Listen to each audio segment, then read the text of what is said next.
Es frecuente encontrar en la consulta de medicina deportiva, en otras consultas médicas y en la consulta nutricionista, el paciente que atribuye su sobrepeso o su obesidad al diagnóstico de hipotiroidismo.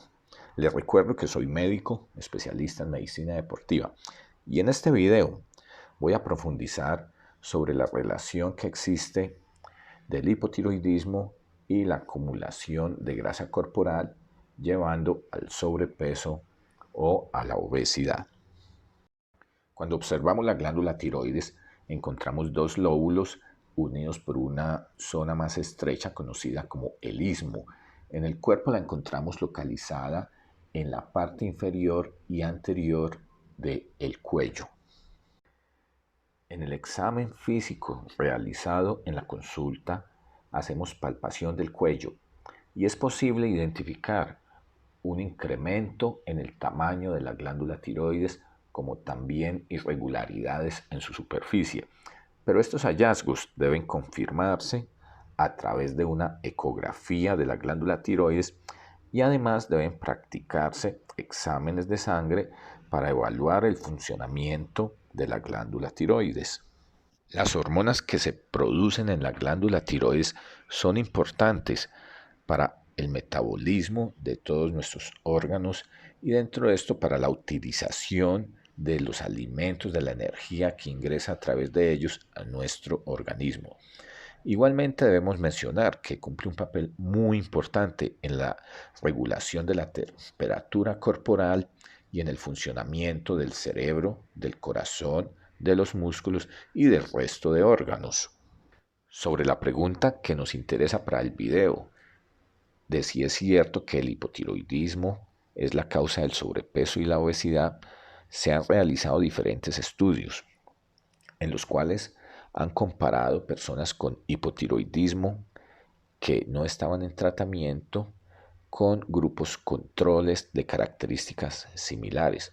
Lo que se pudo establecer era que había un incremento, un peso promedio de 7 kilogramos al compararlo con los grupos controles, o sea, con aquellas personas que eran sanas, que no tenían hipotiroidismo.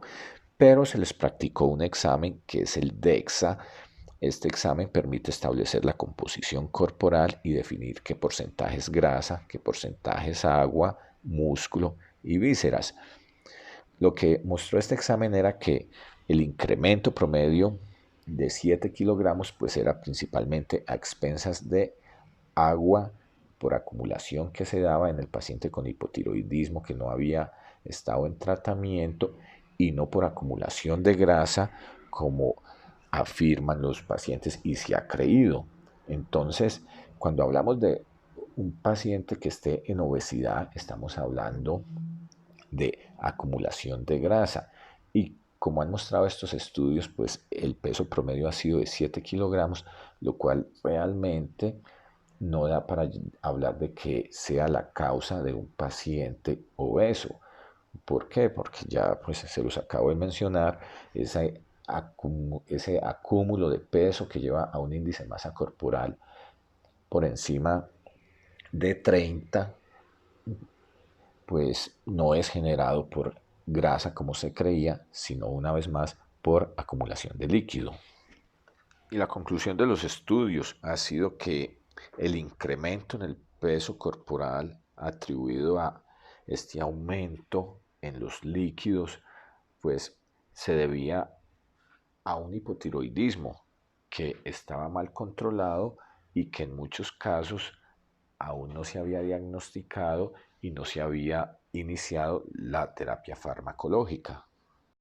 Pero estos estudios entonces hacen referencia a los pacientes que aún no se encontraban bajo un tratamiento para hipotiroidismo, pero que al iniciar el tratamiento pues se pudo observar que había una disminución en el peso, pero que esta disminución, de acuerdo a los exámenes de composición corporal por el método DEXA que les había comentado, pues realmente se atribuía era a una pérdida de agua generada por el mismo hipotiroidismo. Entonces, realmente se pierde el soporte, el sustento a esta afirmación de los pacientes que llegan con tratamiento que están adecuadamente controlados y que afirman que su sobrepeso o su obesidad se debe exclusivamente al hipotiroidismo. El sobrepeso y la obesidad hay que mirarlo de manera integral, la forma como se está alimentando la persona, sus hábitos y si realmente está llevando una dieta adecuada y un programa de actividad físico adecuado. Y lo otro, mirar todos los factores hormonales igualmente y de otras características que influyen en que la persona suba su peso corporal. Los invito para que compartan esta información con otras personas, si aún no lo han hecho, para que se suscriban al canal, para que formulen sus preguntas y nos estaremos viendo en el próximo video.